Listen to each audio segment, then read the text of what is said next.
n'abigishwa be bazamukanye umusozi wahitwa Elayono. Bari bamaze gusangira basiga nk'ibisanzwe, barasohoka berekeza aho uwo musozi. Hejuru hari agashyamba kitwa Getsemani. Mbega ibyabereye aho muri ako gashyamba, reba Abagetsemani urugamba rw'umwuka. Mbega ibyabereye aho muri ako gashyamba, reba Abagetsemani urugamba rw'umwuka.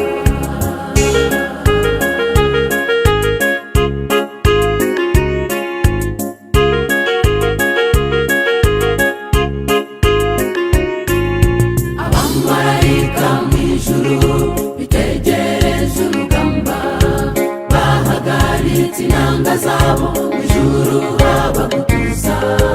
Za ndirimbo z'agahozo barazisubika rwose, bari bafite ubwoba yuko yasaga atsinze dupfuye.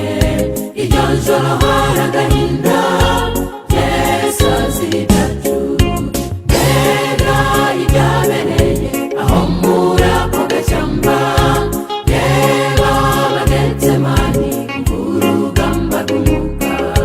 Mbega ibyabereye aho muri ako gashyamba, reba Abagetsemani urugamba rw'umwuka.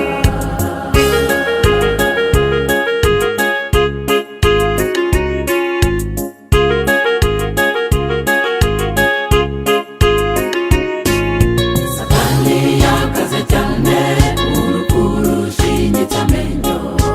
Yesu yerekura intwaro yayo, gusenga benshi batinya.